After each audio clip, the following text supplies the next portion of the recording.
All right, moving on to the AFC North. Let's start talking about the quarterbacks. I'll let you roll with this. Who you got in the number 4 position? All right, so we're going to start with the Steelers quarterbacks. And I Good. say Steelers quarterbacks because it's the combination of the three. It doesn't matter what three we're talking, which one of the three we're talking about. I think all three are worse than either Deshaun Watson or Jacoby Brissett. So I put the Steelers quarterbacks at the bottom right now. From what I've heard from reporters in Steelers Nation, is that Mason Rudolph is winning the quarterback conference. Kidding me? Yeah, that is a terrible thing for Steelers fans. So if he's the starter, it's going to be really bad. I feel like it should probably be Mitch. You would expect a guy that's had some success, went to the playoffs at some point, got to sit behind Josh Allen, got to learn from Brian Daboll.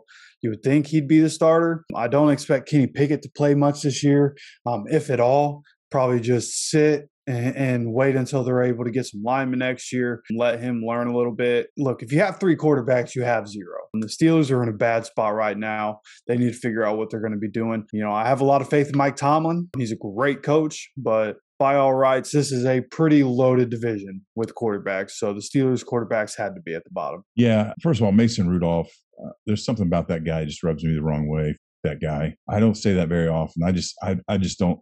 He just seems like an arrogant prick. And maybe he's not in the locker room. Maybe that's just my perception from what I've seen of him. Maybe it's unfair. I don't know.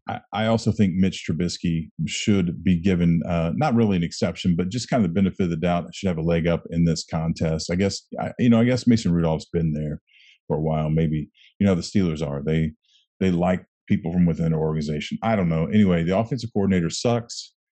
They were worse last year than they were the year before. And I don't see Mason Rudolph doing a damn thing. Mitch Trubisky has a lot of making up to do. Some of it may not be his fault. It might be his fault, may not be his fault. We won't know. The Bears were terrible. It was just a terrible situation for him. I don't see anybody getting their head out of their ass in Pittsburgh. And this may be Tomlin's first losing season. Now that we got that quarterback shit show out of the way, who you got third? All right, third. This is another one. Doesn't matter who plays. This is where they would be, in my opinion. Deshaun Watson, Jacoby Brissett. And Deshaun, I have him up here because in the past, there have been examples like Ezekiel Elliott. When he was supposed to be suspended and he appealed it, he was able to play while the appeal process was happening. So there's a way that Deshaun could still play this season. The way I heard Ian Rappaport talk about it was that the way it'll happen is he's almost certainly going to miss the first 6 games, but he could play the rest of the year while the appeal process is happening. So not real sure what's going to happen there. And I don't want to make people think that I think Deshaun Watson and Jacoby Brissett are on the same level, because as football players, absolutely, they are not the same. But Deshaun Watson is an incredible quarterback. But what I've noticed is that Deshaun Watson's throwing a lot of picks in camp. He's not played football in a long time. So if he is going to play, I expect there to be rust. It won't be great right off the bat. So whichever quarterback plays this year, don't expect it to be, fantastic. Yeah, I have to agree with you. First of all, there's an argument that Deshaun Watson may be the best quarterback in the NFL right now. I'm not here to argue for or against that. I'm just saying if your name is mentioned in that category by some people who are experts, you're probably a pretty damn good quarterback. But not only does he have rust from last year, but he's in a new team, and this has emotionally taken its toll on him. There's no doubt in my mind. Not knowing what's going on, not getting on the field, playing, another year's gone by. He's lost a year out of his prime. There's a whole lot going on here. I guarantee these teams have had him seeing a sports psychologist all along, but that's a lot of work that may take a lot of years to undo. He's going to carry that into the locker room, and it's going to weigh him down. Now, I'm not saying it'll destroy his career. I'm not saying that at all, but just the year off, coming to a new situation, still dealing with all this, trying to fit into a system, it's a whole lot, man. It is a whole lot that's going to affect everybody. Now, on the other side, Brissett, I think you may have mentioned this. I'm not a Jacoby Brissett fan. I never really have been. But if there's one thing I can say about Jacoby Brissett, he is a guy who will not get you in trouble. He'll come in and do what he needs to do. He's very mediocre, but he's very stable, and you can trust him to not just throw the ball around and throw it where it doesn't need to go. He's a very safe quarterback. He's the kind of guy that you can build an above 500 a winning season around him, but he's not going to come in and dazzle you. So this is a really awkward conversation, but I think I have to agree with you. Third is probably a good spot for the quarterback tandem here, depending on what we're going to see. All right, so number 2 spot, you going with the Ravens? You going with Jackson? Or you going with Burrow? The number 2 spot. This is where there's going to be a lot of debate. You're going to piss some people off here. It doesn't matter who it is. Yeah, I kind of pissed myself off. I wanted to put this guy at number 1. I just don't think I could after I looked at the numbers. Lamar Jackson's going to be number 2 for me. Wow. All right. Yeah. A lot of people not going the same reaction. Whether you said Burrow, it doesn't matter. This is a tough conversation. Go ahead. Yeah. This is a tough one. And what it came down to, like, I understand the dual ability of being able to run. Like Lamar Jackson and his running ability is incredible, like absolutely unreal what he's able to do on the ground. But when you looked at the numbers and you look at what quarterbacks have to do, the quarterback's job is first and foremost to pass the ball and to be good with the ball.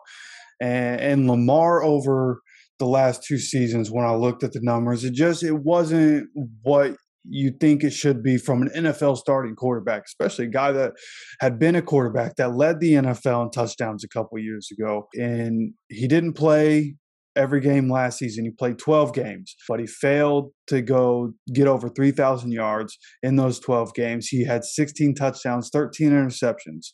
Now, the Ravens, along with the Titans, were one of the most injured teams in the NFL last season.